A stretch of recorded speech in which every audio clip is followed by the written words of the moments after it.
Étienne Blanc, bonjour. Bonjour Gérard Angel. Si vous me permettez, je dirais que vous êtes une sorte de victime expiatoire qui a été sacrifiée sur l'autel des ambitions du président de la région, Laurent Wauquiez. On ne peut pas dire les choses comme ça. Gérard Angel, le soir du premier tour, il y a un constat tout simple.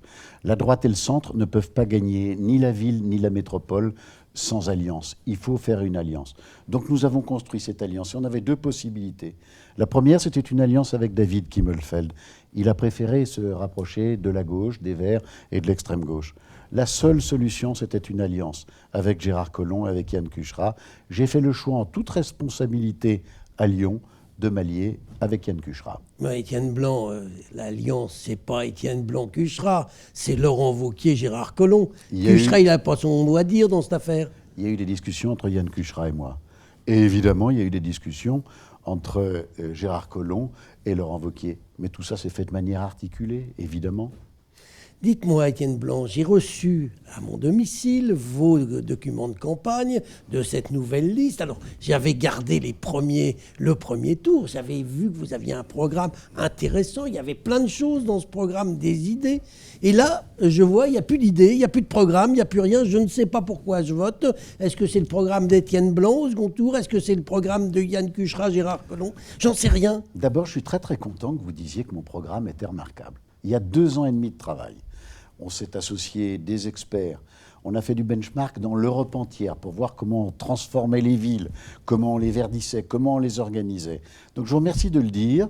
C'est dommage qu'on le dise trop après l'élection. J'aurais préféré qu'on le dise avant. Mais c'est vrai qu'on avait fait un programme assez extraordinaire, fruit d'un très très long travail. Et puis ensuite, il y a une alliance. Donc dans le cadre de cette alliance, eh bien évidemment, nos programmes, nous les fusionnons. Et il y a 3 thématiques auxquelles je tenais. La première, c'était la sécurité des Lyonnais. C'est vrai, je doublais les effectifs de police municipale, je triplais le nombre de caméras. Avec Yann Cucherat, on a trouvé un accord un peu plus équilibré. Voilà. Quand vous avez un accord politique, il faut faire des concessions. Mais on a gardé un programme puissant sur la sécurité. La deuxième chose, c'était le verdissement. On a gardé un programme puissant sur le verdissement de Lyon. C'est vrai qu'on ne sera pas au même rythme que celui que je souhaitais. Bon, c'est comme cela. Et puis le troisième sujet... La canopée, elle a disparu. Non, pas du tout. Ah bon? Non, pas du tout. Et le projet est toujours là. Une canopée artificielle, enfin, on reprend le dossier. Et puis le troisième sujet, c'est ce que j'avais appelé la démocratie augmentée. On ne peut plus diriger une ville comme on la dirigeait jadis, avec un conseil municipal élu pour 6 ans. On ne le contrôle pas pendant 6 ans, et puis 6 ans après, on va voir si c'est bien comporté ou pas. C'est associer les Lyonnais pendant la durée de la mandature. Et là, on a trouvé un équilibre. Mais c'est vrai qu'il y a des concessions. Dans un programme de rassemblement, il y a des concessions réciproques. Alors, où est-ce qu'on le trouve, ce programme? Le nouveau programme, on ne le voit pas parce qu'on ne l'a pas dans nos documents. Dans les jours, vous savez, il faut aussi faire rapidement, imprimer rapidement, décider rapidement. Mais dans les jours qui viennent, vous aurez profession de foi, programme. Avant le 28. Tous les éléments. Gérard Angel, enfin. Dites-moi, sérieusement, Étienne Blanc, vous avez devancé Yann Cucherat au municipal à Lyon. Or, au moment de l'accord, vous vous couchez derrière lui. Et si vous l'emportez, c'est lui qui sera maire. Moi, je suis électeur, je ne comprends pas. Gérard Angel, j'aime pas le terme coucher. Et je ne me suis pas couché. Le soir du premier tour, je fais un constat. On ne peut gagner ni la ville, ni la métropole sans accord. Il faut faire un accord. Et quand vous regardez la situation politique et les résultats du premier tour, quand vous regardez la métropole, parce que la métropole, elle va au-delà des 500 000 habitants de la ville de Lyon. Il y a 1 million d'habitants qui sont périphériques. Pour un grand nombre d'entre eux, ils sont dans des zones qui sont plutôt proches de la droite et du centre. Donc, la fusion, elle permet de conforter le résultat de la droite et du centre à la métropole. De fait, c'était François-Noël Buffet qui devait porter cette alliance à la métropole. Et en contrepartie, parce que la droite et le centre ne pouvaient pas à la fois revendiquer la présidence sur la métropole et la mairie de Lyon, en contrepartie, en toute responsabilité, j'ai fait ce choix-là. Et pourquoi est-ce que je le fais? Quand vous prenez les budgets de la ville et de la métropole, il y a 4 milliards d'euros. Je vous demande d'imaginer ce que sera demain, ce que seront demain la ville et la métropole, quand vous aurez confié 4 milliards d'euros à la France insoumise. Parce qu'au cœur de l'alliance des Verts et de la gauche, il y a la France insoumise. Bien, voyez-vous, monsieur Angel, moi j'ai 40 ans de vie politique. 40 ans de vie politique. Je ne veux pas porter la moindre responsabilité.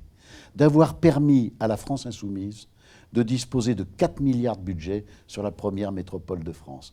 Alors, je vous le dis, c'est pas facile, humainement pour moi, mais surtout pour mes équipes.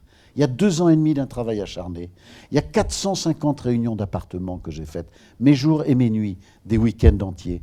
Mais ça n'a aucun poids par rapport à l'avenir, par rapport au risque de confier la première métropole de France à l'extrême gauche.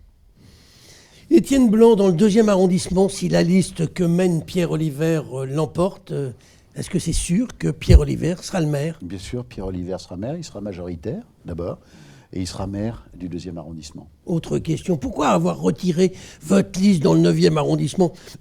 Collomb n'a pas accepté la fusion, ce qui aurait été logique puisqu'il l'a imposé partout ailleurs, et là, sur ces terres, il la refuse. Et dans le 9e, vous pouviez rester, vous aviez fait plus de 10%, vous retirez votre liste. Je ne comprends pas. Gérard Angel, d'abord, ce n'est pas Gérard Collomb qui a refusé. Pardon, c'est le maire du 9e arrondissement, M. Bochart.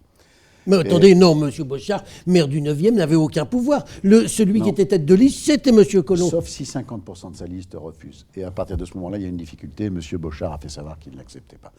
Donc voilà. Mais je vais vous répondre très clairement là aussi. On ne peut pas gagner le 9e arrondissement si on maintient la liste de Gérard Collomb et la liste d'Étienne Blanc. Ça n'était pas possible. Voyez-vous, Karine Gaudinet-Guérin a bien pris la mesure de cela. Et en toute responsabilité, elle a accepté de se retirer alors qu'elle pouvait se maintenir. Pour elle, c'est un déchirement, parce que les années de travail, elle était aussi avec nous. Mais 2 listes qui se présentaient au second tour, nous ne pouvions pas gagner l'arrondissement. Et si on ne gagne pas le 9e arrondissement, nous ne pouvons pas gagner la ville de Lyon. C'est la raison pour laquelle, là encore, en toute responsabilité, malgré la déception, malgré le déchirement parfois, Karine Gaudinet-Guérin a accepté de se retirer. Il y a 2 manières de regarder les choses. On peut utiliser le terme assez désagréable que vous avez utilisé tout à l'heure. Vous pouvez dire, finalement, elle s'est couchée, etc. Puis la deuxième chose, vous pouvez dire, en toute responsabilité, elle fait un choix qui est un choix politique. Eh bien, moi, je dis chapeau bas à Karine Gaudinet-Guérin. Avant de nous quitter, Étienne Blanc, juste un petit mot. Vous êtes sûr que les électeurs de droite vont accepter de voter pour une liste sur laquelle il y a Gérard Collomb, contre lequel la droite se bat depuis 20 ans ? Et est-ce que les électeurs de gauche, d'ailleurs, voteront pour une liste menée aussi par Étienne Blanc, qui est l'ennemi juré de M. Collomb depuis 20 ans ? Vous savez, dans cette situation très particulière, il faut savoir tourner la page du passé, il faut regarder devant.